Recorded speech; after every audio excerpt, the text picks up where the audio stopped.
تو معلوم ہوا کہ گناہ جو ہے وہ انسان کے دل سے ایمان کے نور کو سلب کر لیتا ہے.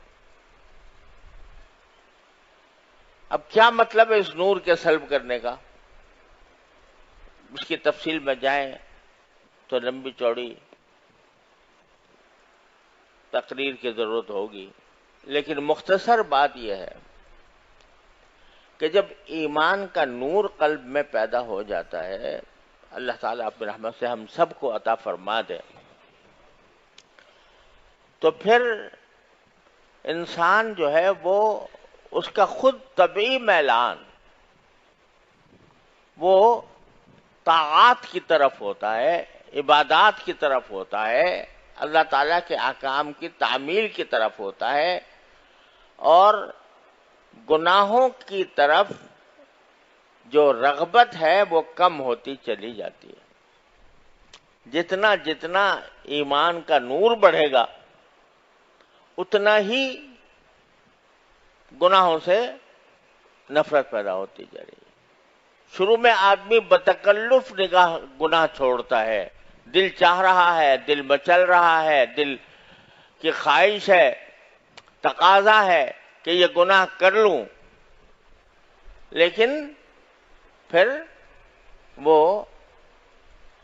زبردستی اپنے اوپر زبردستی کر کے اور اپنے نفس کی خواہش کو کچل کر بچ جاتا ہے. تو جوں اپنی خواہشوں کو کچل کر بچتا رہے گا اتنا ہی ایمان کا نور بڑھتا رہے گا. پھر ایک مرحلہ ایسا آ جائے گا کہ گناہوں سے نفرت ہی ہو جائے گی. تو یہ مانگ رہے ہیں سرکار دو عالم کہ یا اللہ مجھے یہ نور عطا فرما دے. اب وہ ان کو سرکار دو عالم صلی اللہ علیہ وسلم تو بذات خود نور تھے. لقد جاءکم من اللہ نور و کتاب مبین، سراپا نور ہی نور تھے. اللہ تعالیٰ نے ان کو سراپا نور بنایا تھا. لیکن کیوں مانگ رہے ہیں؟ تاکہ اپنی امت کے لوگوں پر شفقت فرما کر امت کے لوگوں کو سکھائیں کہ خدا کے بندو یہ چیز مانگنے کی ہے. نور مانگو اللہ تعالیٰ سے،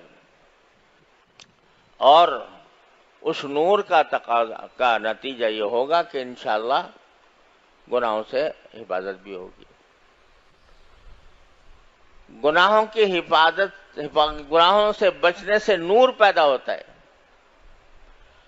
اور جب نور پیدا ہوتا ہے تو آپ مزید گناہوں سے بچنے کی ہمت پیدا ہوتی ہے. مزید ہمت ہوتی ہے تو مزید نور آتا ہے. یہ ایک تسلسل ہے جو بندے کو ساری زندگی جس کو حاصل کرنے کی فکر کرنی چاہیے. تو میں عرض یہ کر رہا تھا کہ نگاہ کے غلط استعمال سے کیا ہوتا ہے کہ یہ نور ایمان جو اللہ تبارک و تعالی نے عطا فرمایا بندے کو، اس سے محرومی ہو جاتی. یہ آنکھ کا نور ہے نا جس سے دیکھ رہے ہو، یہ آنکھ ہی کا تو نور ہے نا. کس کا عطا کیا ہوا ہے؟ اللہ تعالیٰ کے سوا کون ہے جس نے یہ دے دیا ہو؟ مفت دے دیا، بے مانگے دے دیا، کوئی قیمت وصول نہیں کی. ساری زندگی تم اس کو استعمال کر رہے ہو، اور اتنی نازک مشین دے دی ہے کہ اس کے کل پرزوں کا اور اس کے رگ پٹھوں کا کسی کو پتہ نہیں ہے. ایک ہمارے دوست ہیں جو اللہ تعالیٰ ان کو شفائے کامل عطا فرمائے، وہ آج کل بیمار ہیں، آنکھوں کے امراض کے اسپیشلسٹ ہیں. انہوں نے مجھے بتایا کہ صرف آنکھ کے اندر 11 قسم کے اسپیشلائزیشن ہیں.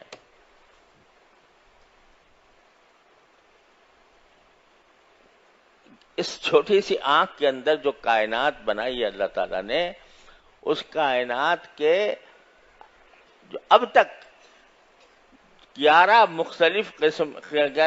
قسم کے مختلف لوگ ہوتے ہیں، جو کوئی ایک چیز کا اسپیشلسٹ ہے، کوئی دوسری چیز کا اسپیشلسٹ ہے، کوئی تیسری چیز کا اسپیشلسٹ ہے، 11 قسم کے اسپیشلسٹ ہوتے ہیں.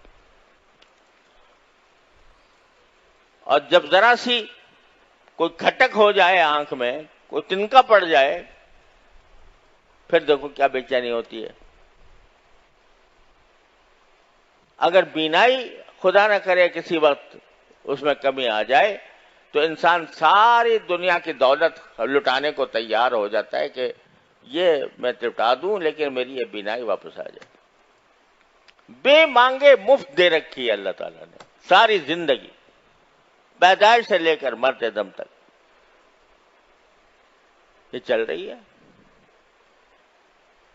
تو اس کائنات کو، آنکھ کی اس کائنات کو اگر گناہ سے آلودہ کرو گے، اللہ کی دی ہوئی اس مشین کو اللہ تعالیٰ کی معصیت سے آلودہ کرو گے، تو اس کا چاہے تمہاری بینائی سلب نہ ہو، لیکن جو اس کے اندر اللہ نے نور ایمان رکھا ہے وہ سلب ہوتا جائے گا. جب وہ سلب ہو جاتا ہے تو اللہ بچائے انسان کی مت الٹ جاتی ہے.